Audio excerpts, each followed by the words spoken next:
হই হই রই রই ইশরাক তুই গেলি কই ইশরাক তুই গেলি কই হই হই রই রই হই হই রই রই ইশরাক তুই গেলি কই চাঁদাবাজ গেলি কই হই হই রই রই নয়ন গেলি কই হই হই রই রই চাঁদাবাজ গেলি কই আমরা আজও সেই ধর্ষণ এবং পরবর্তীতে আমার সেই ধর্ষিতা বোনের যে আত্মহত্যা, যাকে আমরা মৃত্যু বলতে পারি, তার বিচার নিশ্চিত করতে পারি নাই।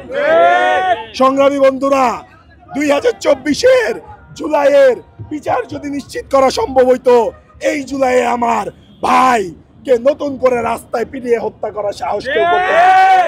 তার মানে জুলাই গণহত্যার বিচার, শেখ হাসিনার বিচার, আওয়ামী লীগ দোসরদের বিচার অতি দ্রুত বাংলার মাটিতে কায়েম করতে হবে।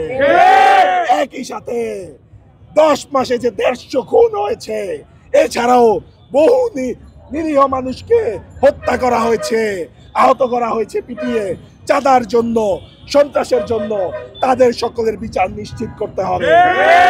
সংগ্রামী জনতা, আমরা যখন সংস্কারের কথা বলি তখন বলা হয় আমরা নাকি নির্বাচন পিছাইতে চাই।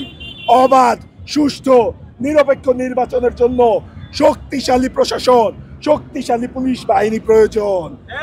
যেই পুলিশ মিটফোর্ডের মতো ব্যবসায়িক এলাকায় একটা ব্যবসায়ীকে নিরাপত্তা দিতে পারে না, সেই পুলিশ কি করে ভোট কেন্দ্রে ব্যালট বাক্সের নিরাপত্তা নিশ্চিত করবে?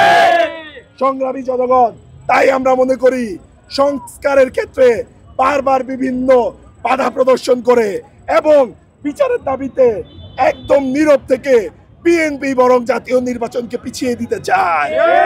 বিএনপি চায় তৃতীয় কোন শক্তি অগণতান্ত্রিক প্রক্রিয়ায় বাংলাদেশের ক্ষমতা গ্রহণ করুক।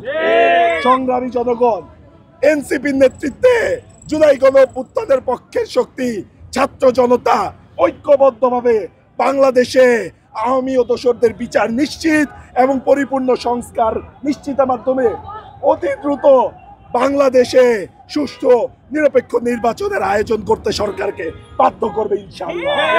সংগ্রামী বন্ধুরা, দেখা হবে রাজপথে, কথা হবে স্লোগানে। ইনকিলাব জিন্দাবাদ। হই হই রই রই হই হই রই রই ইশরাক তুই গেলি কই যুবদল গেলি কই হই হই রই রই হই হই রই রই হই হই রই রই চাঁদাবাজ গেলি কই চাঁদাবাজ গেলি কই হই হই রই রই হই হই রই রই চাঁদাবাজ